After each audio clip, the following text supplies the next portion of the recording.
Yenu bora Mateus Ezako. Kati wayazo.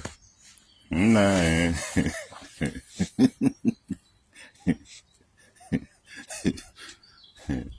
Omo kana ba traditional ugeli. Mateus Ezako. Short ewu no isi na wandoka.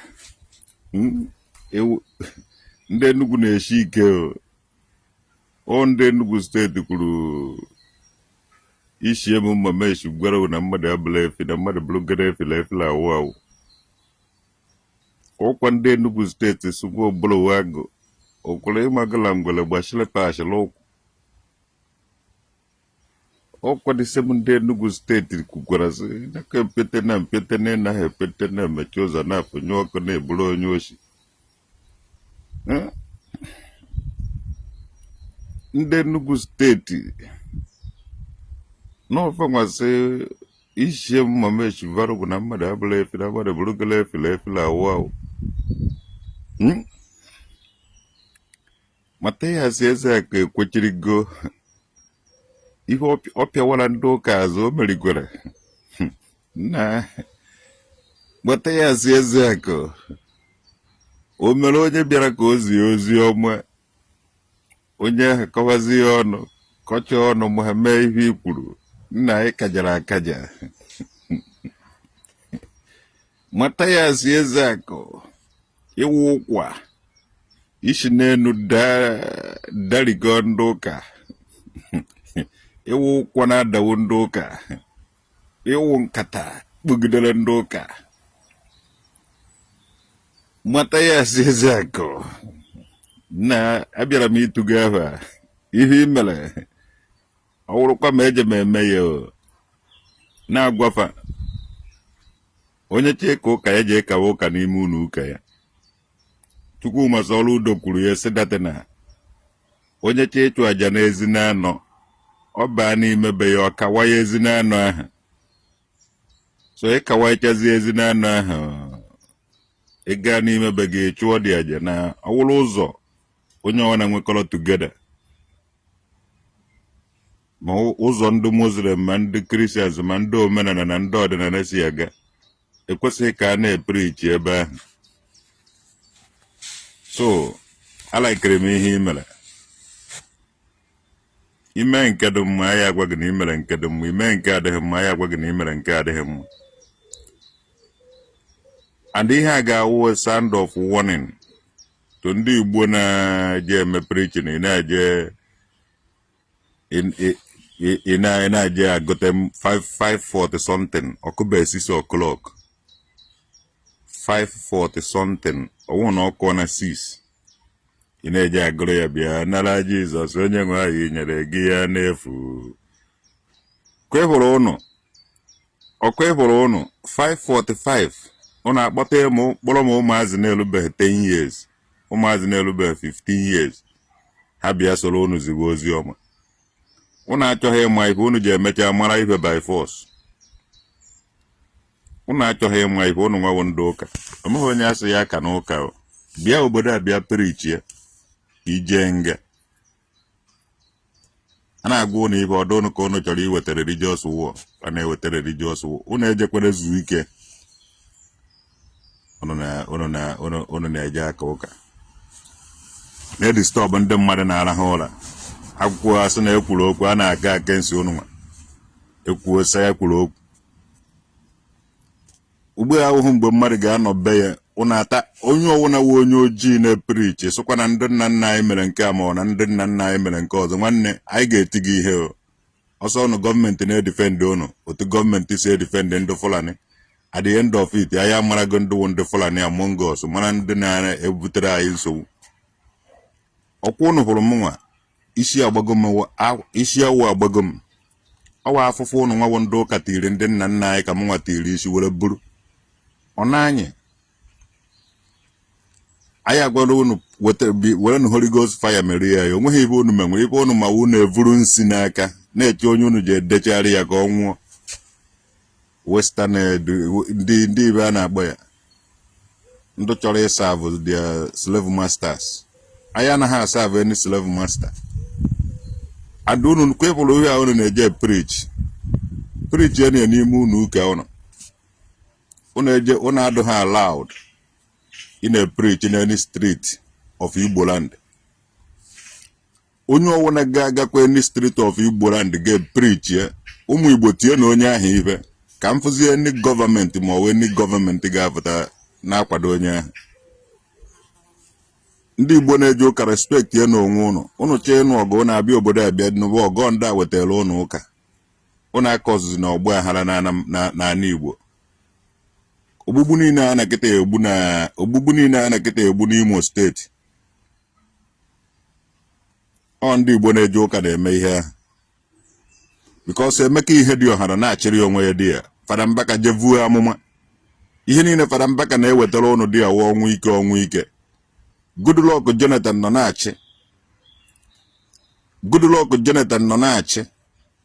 na-achịta ọfụma abaraisi ahụ ma ego na-ere abaraisi den ọkwa Fada Mbaka jere vuo amụma na Goodluck Obadilok na Buhari wu Mezaya. Buhari wee jide onye ọwụ na megide onye ọwụ na ihe turn everybody upside down. The same Fada Mbaka ahụ kwa jekwara preach ya na-emeka ihe dị ọha wụrụ nke a mụ nke ọzọ na hope ụzọ dị mma wụ dị Mezaya.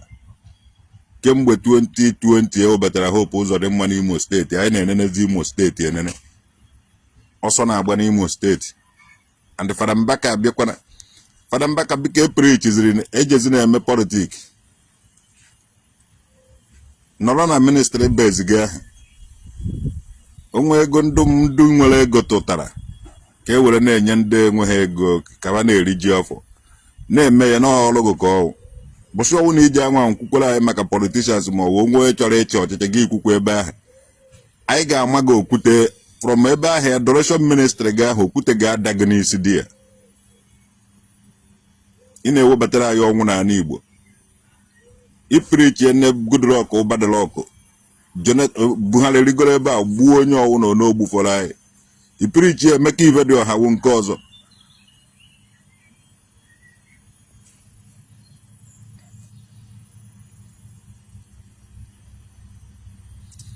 Iprichi na-emeka ibe dị ọha wụ nke ọzọ na hope ụzọ dị mgbara be egbuchasị ndị Igbo dị ya unu nwawo ndị ụka and anyị ga-eyuzu media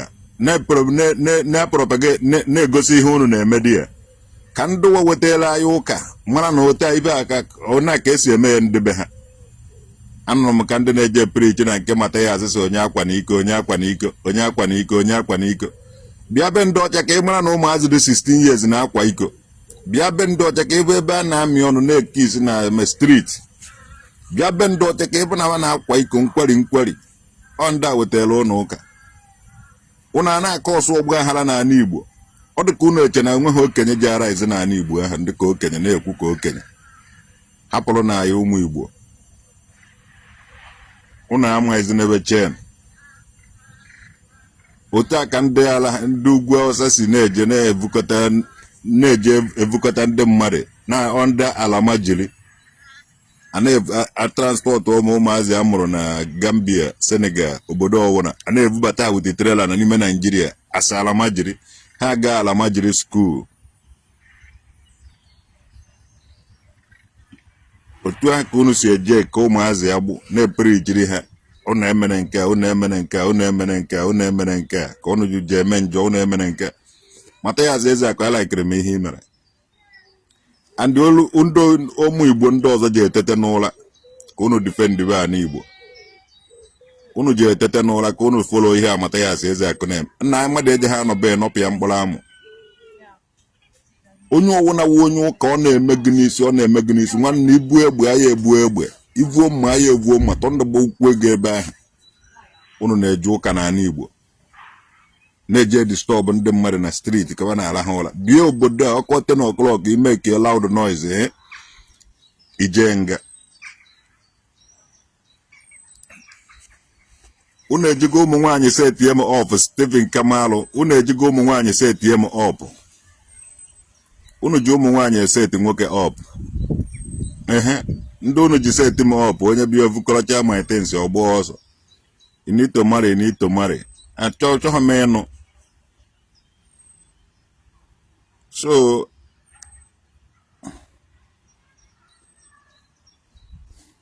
unu ji ụmụ nwaanyị set m up ụmụ nwaanyị ji anọrị onwe ha onye jere atụfụrụ ha ọnụ mgbe ha ji anọrọ na dikọrọ akarịa ana onye akpọ ya gwa ya maka nna ọnọdụ too much alụlụ a na ụnụ don't worry ana Igbo ji emeri ụnụ niile n'orie na afọ na nkwọ na eke n'otu n'otu ụda eje anyanwụ ọmụnwa traditional nwoke dị nwa udude ga mmiri kedọ ma ụnụ maala bụ karịa ka m maara onwe m amaghị nnọọ mụ na ụnụ ji emechichichicha ya n'orie na ahụ na nkwọ na eke anyị anakwa mmụọ unu chọrọ iji nwaanyị were gbu m nwaanyị ọwụ na nji anụ ji adụ answerable to me oje ha adị answerable to anybody kasongo ugo jepa ga-ewere gị afa gị ga mmadụ mata ya eze ka wife younger sister ọdụ available ọwụ na ọdụ available ime ka mmara ka ndị ya akwụkwọ at least Matthias is like some go ahead. No guy who knows through my property was a term of tipamatic nozo. Theory and two. On office a driver be a buff for a vroom the motor. What are my properties? I can't lose again. There, I can't lose again. A carry mall, a dollar a carry me malo ya luogu. Ọwụrụ na-ebu n'obi ndị ichie enu na ndị ichie na nga anụ nwaanyị mụta nwa it will come n'oge ya ọwụ ibe a na-arọsh yes ndị ohi na everywhere ibe isi kedo everybody must credit onwe ya asị mana unu uke sef iji abụkwa ndị na divorce kwa mana unu uke before that now the same agwa ha na epiogharị ọ nọ n'unu ka ọ nọ n'ọdịnala a na-achọ ndị obodo oyibo ije ebe dibia ọ dịsị ụmụ feke dibias na ọ dịsị feke pastors ibe a na-ekpe ekpere ije enweta dị obodo oyibo ije enweta dị obodo oyibo ọwụ na di gị na-ekpo nshi n'obodo oyibo ịma ọwụ na di gị na-egbu anụ n'obodo oyibo ịma ọwụ na di gị nọ nshi ka ọ na-egbo nọ ndị okenye ka ọ na-ete gị care of na-asụ ma pantiwe na-asụ ma akwaba ije ekwe so enwetakwa ha n'onye ọwụ na ọ n'obodo oyibo o chehuo na o ji osi ite were eshi nri ọ chọba eletrik ihe o ji eshi nri na but you have a daughter Sa Anthony Kizito Chukwu Ebuka a na-ekwu jee nụọ nwaanyị enwere m ụmụ a na-asịkwa gị jee nụọ nwaanyị ọ dịsị ụmụ ohi onye bi ozuo m ohi onye bi ozuo m ohi cheda m nwere ego ha ma ha na m enwe shishi eze mmụọ anaghị enwe nnukwute ego ezigbote eze mmụọ na-ekwu eziokwu anaghị enwe nnukwu ego adị ọ naghị atọrọ ọ naghị ojighị ego fiwe isi so ụmụ nwaanyị ụnụ agha echezire na onye ọbụla n'obodo ya kpatara ego chọba na nwa Igbo agbara nze sowenụ ndị ahụ kpatara ego n'obodo oyibo ndị ahụ na-eyi ezigbo akwa hafụrụ m nwa na-anaghị eyi ezigbo akwa na-anaghị eme ibe a ka m nwa mee ihe mụ na chi m soro were m ihe ije na siti kịta ndị mmadụ juru mụ na nwanne Sọlụ Udo mụ na ọzọ nna nwa Sọlụ Udo a na-anọ with the nature na awe ya wụhụ the city people anyị nwewo ndị na-anọ with the nature na awọchi dị nwa amadi ọzọ nna ahụ ọ na-ala ike ịnọrị onwe soro ndị onwe with the nature nwa ahụ chiri ike too much so traditional nwoke dị na-ala ike kwa ịnọrị onwe with the nature ụnụ a na-achọ onye na-achọ ha ụnụ okwu onye amadịghị na people na-eme exist ụnụ a na-eje na-achọ ya okwu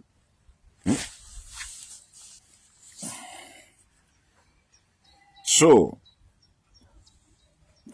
ụmụ nwaanyị kịta awụ ndị ohi gaba unu je ndị mmekọta bịa nara Jizọs onye nwaanyị nyere gị ya n'efu mmekọta bịa nara Jizọs onye nwaanyị nyere gị ya ejeghị ebe a na-ata ọjị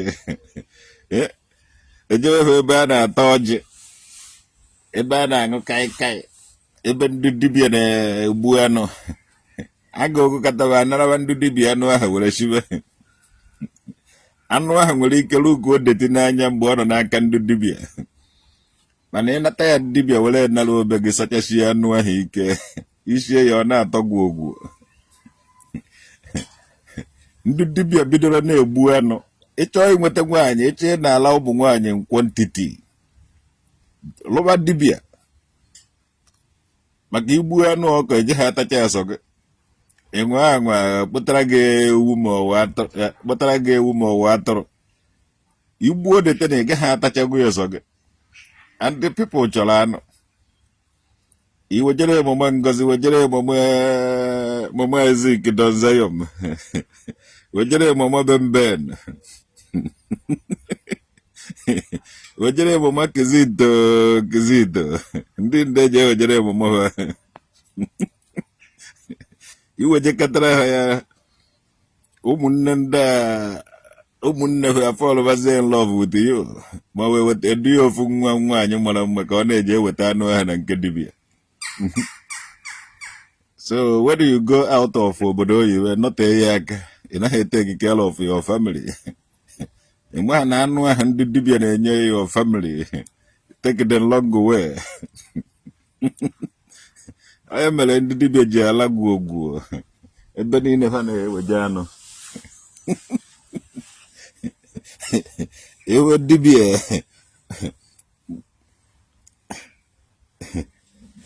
ma ọsara ahụ, ma dibịa wasara ahụ ma ọsa ha asọrọ ngazi na ụgbọ na-egbu anụ wetara mama Ngozi, wejere mama ya ka ha mazi. So ndị Igbo na-eje ụka na-eme ibe ahụ na-eme, unu gosi ya kịta na ọnụ nwe ndị Fulani kịta ya abịa pụta unu nwa na-ezuzu. Unu gọọmenti na kịta akwado unu.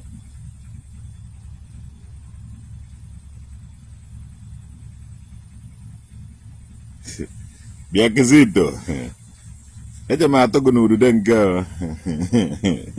o ijire nwanne m nwaanyị taa ya gwuo shọt ije eweta oke ọkpara nnekwu so ya n'azụ. Iwere ficha ọnụ a ihe anyị kwuru.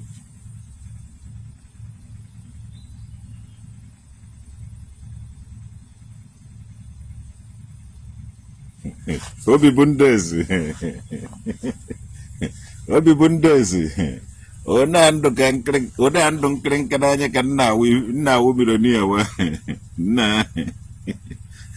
afụkwa m na nkịta si na onye o nyere ego je gotere ya ute, wetakwara ya ego ya na ịdị nọ n'akpụkpọ ahụ ya amarago ya ahụ. Alaikere m ihe mata ya azụ eze akụ mere, adị apụtara m na-eme vidio a na-egosi na alaikere ihe o mere, ana m asọpọtụ ya. Ọ bụrụ na Chukwu masọọla udo ma ọ wụ wow, hello. Washing machine, ne? Einmal runtergefallen. Ist oben, ne? Oben von der washing machine, ne? Ja, wahrscheinlich. Alles klar. So, ọ bụrụ na Chukwu masọọla udo na ndị ọzọ enweghị ike ịgwa ndị Igbo a na-eje ụka ha disturbzira ndị mmadụ na street, ha jisi ike mgbe ọgụ a ji eseti nke a na-agba onwe ya ije ụwa gbasoro mgbe olukwe bọsị oge a ga-ejide ego pịawa aga na Facebook gị ahụ. Ọ dịsị ụmụ anụ ọhịa be anyị a na nkịta ya ya gwa ụnụ ihe a ọkwa ụnụ ndị Fulani a na-ekwu maka ya, ụnụ nwa na-eje ụka ndị Fulani a na-ekwu maka ya, maka na ụka ndị ọbịa dị egbuo, ndị nke ọzọ jere ugwu, ndị nke ọzọ igbedata saịdị be anyị. Emechaa ụnụ nyecha ụnụ anama ndị Hausa na atụrụ ndị Hausa ụnụ na-ata were kechiri ụvụrụ ụnụ anazi ya aktị ka mmụọ eji eje ọgụ. Ndị Hausa na-awụ mmadụ nwụọ bebe, ndị Fulani ekechie ya aka na ọkpa nyie ya ka ọ hapụ imegharị ya ha. Ewere dị mmụọ na-amanipule na-eyuzu ndị Igbo eke ya aka na ọkpa. O nwezi onye Igbo egburu ndị Igbo ejesi ya na rest in peace, I just stop godi ikwu rest in peace ya. And otu amata ya si eze akụ na-awụ onye na-ekwuru ndị Igbo. M ga-enye ya one or two things anyị ga na-eme ka anyị were kee ụnụ nwawo ndị na-eje ụka agbụ n'ala Igbo ha. Yanakwa m n'ijebe dibịa. Ife nnọkwa wa na-ekwu a na-eme because ọ n'udude nke ka a mụrụ m. And n'udude nke ahụ ka nsi afụta. Amụghị n'ụlọ ọgwụ. Amụrụ m n'udude nke. So because of that, m ga-agwa mata ya asị eze aka ife a ga na-eme onye ọwụ na mba anyị nwụrụ anwụ so ekwuzina isi agwazina rest in peace. Onye nọkọta ije were mmadụ gbuo ya ma mee ihe asị rest in peace. Ọ ndị ụka were Fulani egobiri egobi. Ndị nna nna anyị siri ike too much. Ihe a na-ekwu kemgbe ịfụrụ ndị Hausa na ụta mmadụ one ka agbagoro dị ụta. Because ọma ihe a na-eme ndị Hausa ha dị ndị Hausa ahụ know it. So ihe ahụ ndị egobiri egobi ka a na-adị ka ndị Igbo enwezighị ike. Ịchọọ ịma na ndị Igbo nwere ike kpatara m mmadụ na-abụ were mmanya ofu onye ka o gbuo ofu onye ka o gbuo ya. Agwa m ndị mmadụ onye nke agburu mmadụ si egbune ka ife ụtọ ọ ga-esi were nwụ. I were mma ahụ nye onye nke egburu egbu nye ya n'akpatị si ya na ọ mara onye gburu ya ga-agbugwara ya. Iwọchi otu onye nke ahụ egburu egbu ga-esi egbu onye nke gburu ya na ndị a na-ene anya ụlọ onweghị ihe ga-eme ya mana ị ga-afụ ihe a na-eme ya ọ na-ebe ọ na-ekwe egbu ma ọ na-egbuji ọ na-egbu m sọsọ ya nwa ga na-afụ ya ọ dị. So ndị ụka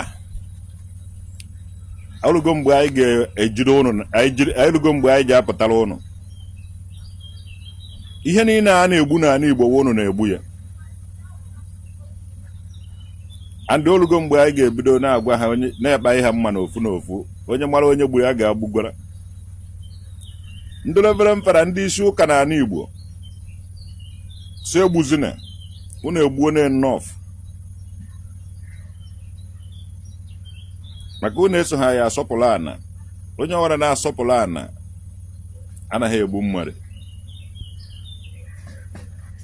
mana onye ọwara bere iburu na o ji ekpe ekpere agbaghara ya ogbucha mmadụ ekpe ekpere agbaghara ga na-egbu ndị be anyị. So ndị Igbo ndị na-egbu unu wụ ndị Igbo Christians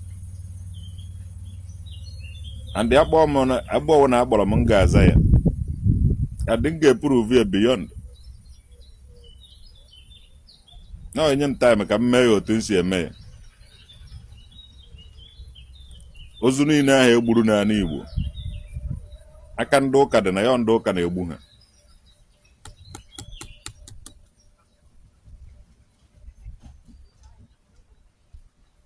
Hope ụzọ dị mgbe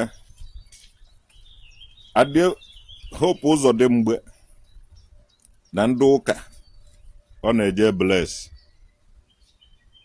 a na-egbu ụmụnne ya na-alụlụba short ime oge anịnị na-ezu ohi anịnị na-awụ na-ezu ohi o were ego ahụ ọ na-ezute n'ohi na-enye ọha obodo na-enye people. So people mgbe anịnị nwụrụ a lot of people mana anịnị na-ezu ohi na-eme na-egbugbu ogwu mana o ji ego ahụ help villages nwa ogbenye onye ọwụna onweghị nke olili na onwe ya ya na-ezute dị ego onye ọwụna na-eri dị ego. So onye ọwụna na-ebere pit n'ohi anịnị. All these people fụrụ nwechara ego today were ama the source of their incomes a na-alụlụ go home na-alụlụ n'ụlọ ebe a na-enyere ndị mmadụ aka onye nwere aka ka ị na-enyere aka for God onye nwere aka ka ị na-enyere aka. Unu achọghị ịgwa anyị na unu na-egbu ndị ọzọ were na-alụrụ na-pretend na unu na-eme ihe a. Those people na-enyere ndị mmadụ aka n'ala Igbo okay were ya ụdị hypocrisies ekwuru na Bible na aga na-ekpe ekpere na open place ka ha were gosi ndị mmadụ na ha bụ Christians mana ife ha na-eme na nzuzo ha enweghị ike igosi gị ya. Unu emego enough n'ala Igbo. Achọghị m ịkpọ mmadụ afa achọghị m ịkpọ anybody afa mana unu emego enough n'ala Igbo. Hapụzina na ndị Igbo ka ha nwee ike ikuru ume. Anọzikwa na 21st century. Ọwụghara nji niile unu na-eme m na 1960 something 1970 something imekwa eketa na ndị mmadụ achọpụta ya werezienụ nwayọọ respect zienụ Ala Igbo unu egbuzine. Some of ndị isi ụka unu na-abịa obodo a fụcha otu obodo a si do civilized nọta dị ya na-achọ ka unu hapụ ịkwụ ụzọ. Anyị anọghị na democracy this time around. Anyị nọ na revolution. Anyị nọ na revolution this time. Mụ na ọtara dị ọgụ a na-anọ mụ na aghọta ya the end of it. Some of ndị Igbo na-eje ụka ji eje ụjọ claim mụ na ha so n'ihe a na-eme before you know it ha ebutekwa the ideology. Ibrahim Traore ekwugo ya ọ dị na mind unu. Ofu nne na-amụ ofu chi anaghị eke. Enwere ndị ọ dị na mind na ọbara iwu nwa boy. Nwee ndị mana ha bụ the royal blood na ha chọrọ ha iwu nwa boy. So dependere nke ị chọrọ iwu. Unu edistọbụziri ndị mmadụ. Anambra State gọọmenti kwesịrị ime those people arrest. Akwụọ Mathias Ezeaku compensation of 20 million naira. Because aka damage a lot of things. Kọpịa na ebe a, Anambra State gọọmenti kwesịrị ime those people bịara ebe 5 o'clock ha ji were bịa. Because mgbe ha ji were kwuo the time, even akụ 5 ọkụbeghị 6 o'clock. So Anambra State gọọmenti kwesịrị ime those people arrest. And a ga-akwụ Mathias Ezeaku 20 million naira damages compensation for iweke ya nwa na family ya ma ụmụazị ma everybody nọ na street ya for iweke ha up. Ibe awụ embarrassment, ibe awụ harassment, ihe awụ pollution. So Anambra State kwesịrị ime demand those people arrest immediately. Copy and ebe send there to every Anambra State house. Those people got disturbed by Mathias Ezeaku na their street. They aga ha arrest. And ha kwesịrị ịkwụ that street compensation of 20 million naira. Or ha got 20 years in prison.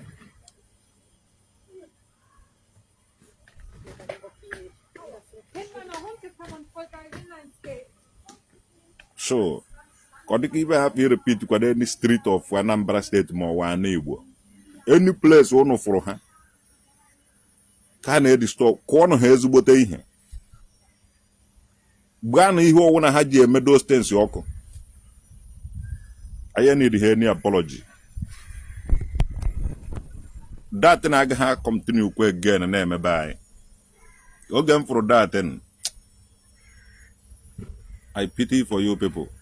But Anambra State government, I want to chọrọ ka peace dị na Anambra State ya. Unu ga-eme those people arrest. Akwụọ Mathias Ezeaku 20 million naira damages. Ka ọ ga settle on the street ha akpọtezere n'ụla ma ndị na-arịa high BP. Ma ụmụazị kwesịrị ịga school tata edistọbụrụ. Ma a lot of things had damage in that place. Ha ga-akwụ 20 million naira compensation.